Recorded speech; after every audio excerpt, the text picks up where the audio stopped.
my first live event show I went to an arena would be the Philadelphia Civic Center. Since I started with NWA Worldwide Wrestling before the World Wrestling Federation.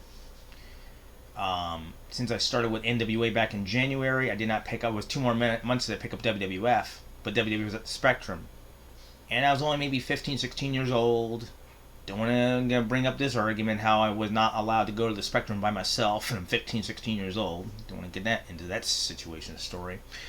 But the NWA was at the Philadelphia Civic Center. It's so disturbing to me to this day that I didn't pick up NWA wrestling in Philadelphia to January of 1986, just by surfing the channels, the turn knob channels on TV. NWA wrestling started in Philadelphia in February 1985, a whole year before. Oh my God! I didn't realize this until the websites into the 90s would bring up this kind of information. Oh my God! I missed a whole year. And I was only at 44th and Spruce to the 34th and Civic Center Boulevard. It was a mile walk. I've walked around Philadelphia in that past year all over the place. So, I didn't even know that wrestling was in Philadelphia, 1 mile from me. Some odd amount of blocks to walk. Yeah, I could have started way back then. NWA wrestling. They were probably promoting in the spring, but I was still in 10th grade.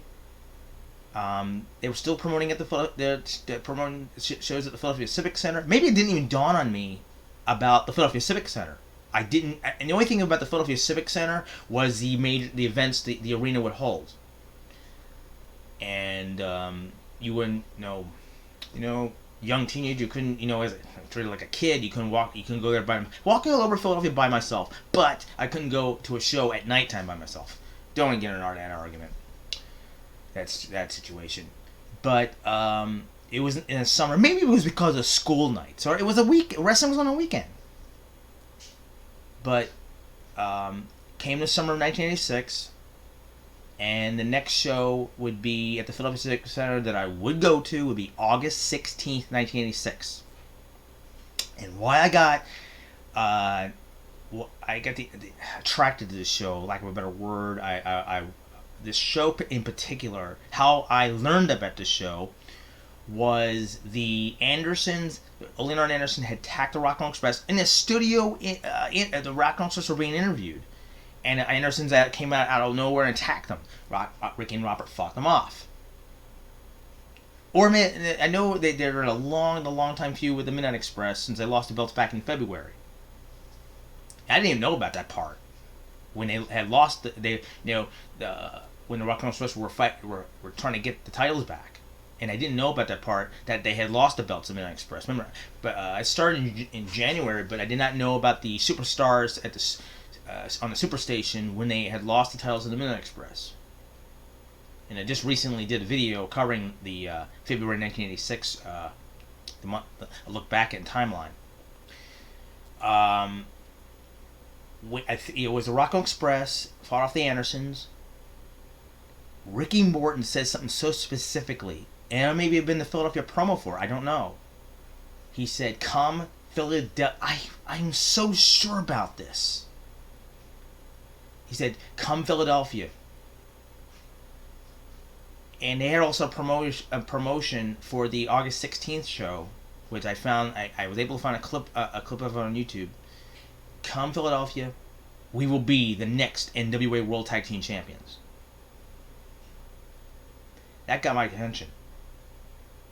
When I walked down the Civic Center, which I should have. I wish I'd known that in the spring, but I couldn't go on. Knowing it was a weekend, I could not go to a show at nighttime, 8:00 at night. But in the summer, I did. Walked down to the Philadelphia Civic Center to the box office. I got any ticket I could. 10th row, and I didn't ask him how closer the rows were. If there was any rows available way up toward the ring. First or fifth row, ringside. I got any ticket they gave me. So can please give me a ticket for the August 16th show. It was $10. With 10th row back.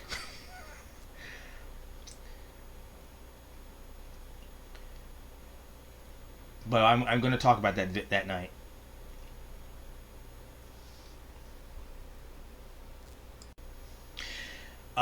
There was a show that I should have gone to. In spite, I did ask about going to it. Um, the August 16th show was my first, but there should have been another one before that. Let alone the springtime, but the summertime. July 1st, 1986, the Great American Bash, highly promoted. They really put this Bash 86 tour, especially Philadelphia, being the opening show. Veterans Stadium, where the Philadelphia Phillies baseball team and the Philadelphia Eagles played, of course. And that opened back in 72, I think? 70 or 72? We went to many Philadelphia baseball to know that, especially I was raised on Philadelphia Phillies baseball. The owner of the company we worked for in Philadelphia, he had box seats to the Philadelphia Phillies game. We went to many Philadelphia Phillies games. God Almighty, we went so many. When the Veterans Stadium in Philadelphia, I asked my father, "You think Alan, the owner of the company, he could possibly get me into the Veterans Stadium ticket somehow?" And Dad says, "Doubt it." And wow, he never brought up, well, wrestling and baseball are two different things when getting the tickets.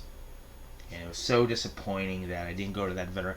You know, if I could go back in time, you gotta ask yourself as a fan, if there's any major show in wrestling history you would want to go back in time and be there.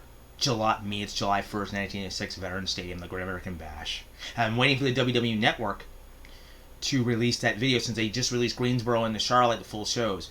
I want so badly to see that July 1st show, because that would have been my the dream show. If I go back in time, that would be the show I would want to be there in attendance for. July 1st. At Veterans Stadium. But August 16th, 1986, ironically, the billboard outside the Civic Center, the signs on the front of the building, said United States Heavyweight Title Match, Best of 7 Series, Magnum TA against Nikita Koloff, Bob Geigel, special referee. They made a big deal out of that match.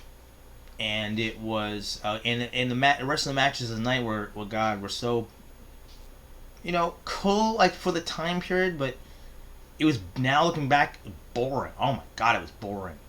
I think they did that deliberately, because what was going to happen at the end of the night?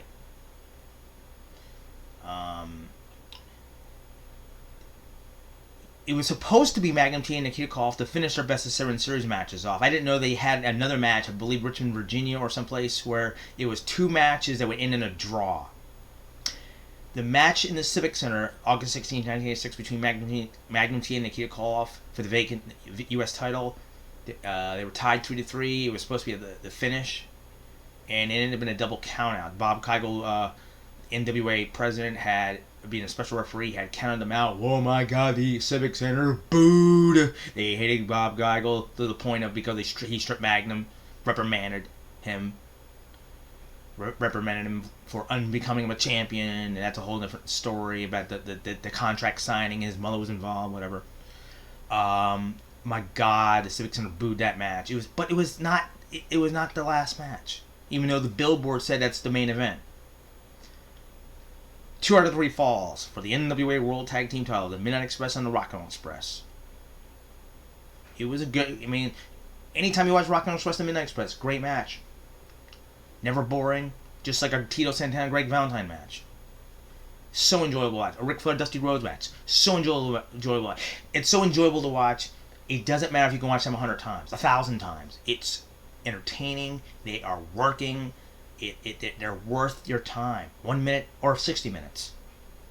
Rock and Roll Express and Midnight Express, they have got to be the greatest tag team rivalry in wrestling history. And I've said that many times before.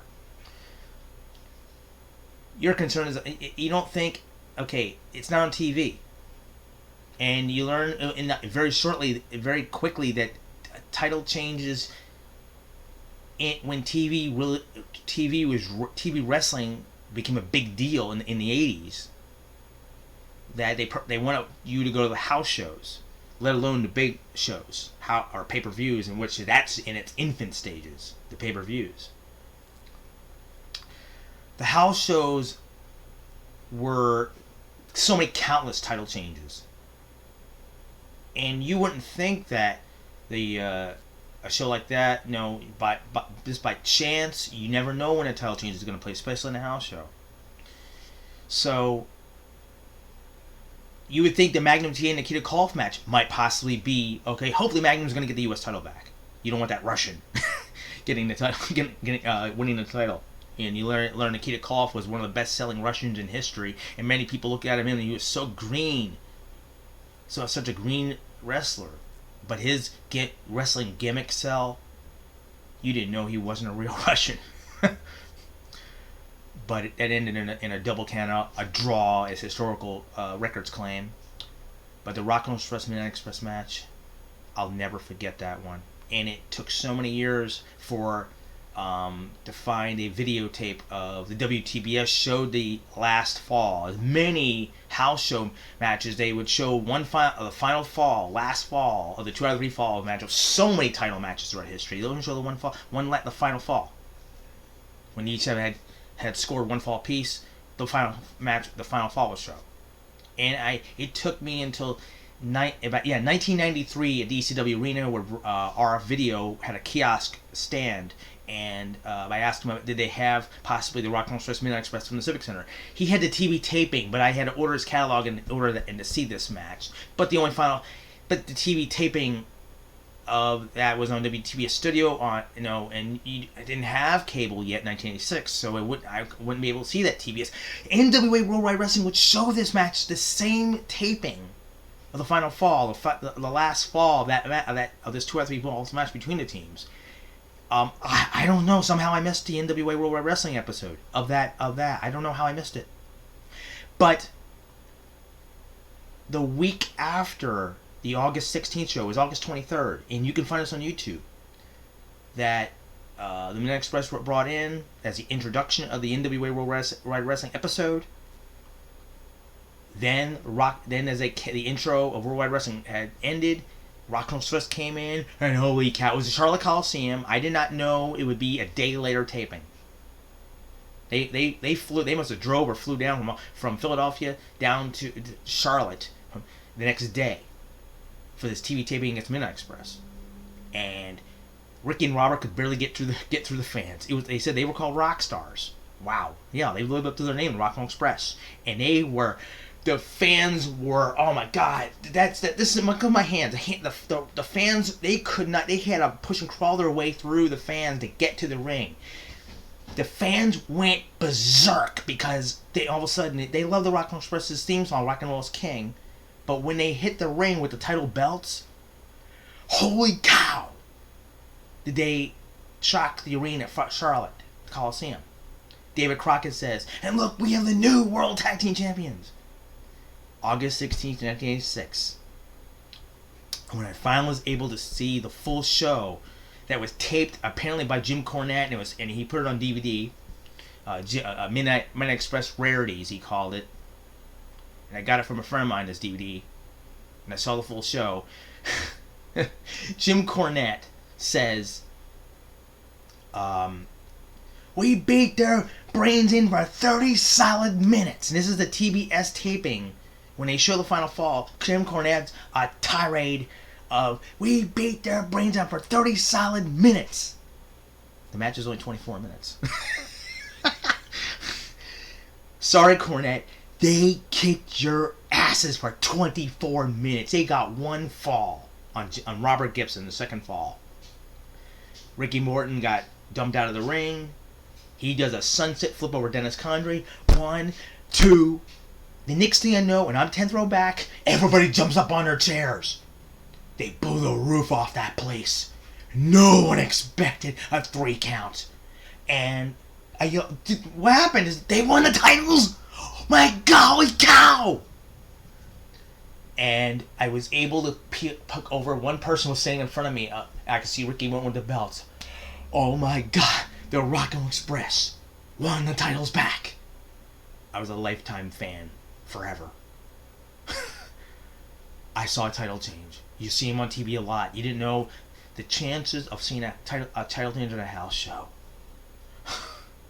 I'm a lifetime fan of the Rock and Roll Express, and I wish one day I could meet them in person.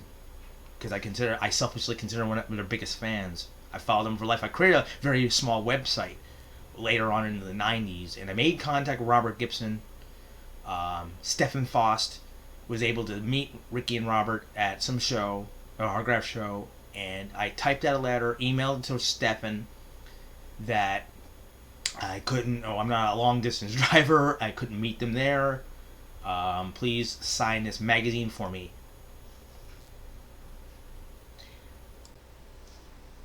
I just had to dig out the wrestling magazine that covers the Philadelphia title change at the Civic Center. It's Inside Wrestling. December 1986. Yeah, the spring. No, wrestling magazines were so late in publishing. Never understood that part. Why it takes so many months to make a wrestling magazine.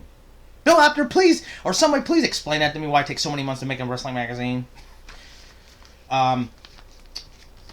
Inside Wrestling, and I hope this comes out clear. And you can see Robert Gibson's autograph. Now, I said when I mailed this to Stephen Faust, a good friend of mine who helps me run the Tito Santana group on Facebook. I mailed this to him. I couldn't go to this show where the Rockland Express were at his autograph show. And Robert Gibson. There is a photo. Stephen has a photo with meeting Rick and Robert, and Robert Gibson's holding a white piece of paper. That's the letter I printed out. It said, please autograph this magazine. I've never been able to get Ricky Morton to meet the Rockland Express in person. Would be a dream come true. Now, I met Tito Santana twice, but the Rockland Express were my first favorites. But this is an important historical magazine. It covers the Philadelphia Civic Center title change. And the one thing I fell in love with this particular magazine, Inside Wrestling, is the Roll Call of Champions, how I learned about the territories around the country, around the world. This particular magazine is the Roll Call of Champions. It's so important. You think the pictures and the story they've done for decades of Pro Wrestling Illustrated and all the other magazines. And we already did a big video.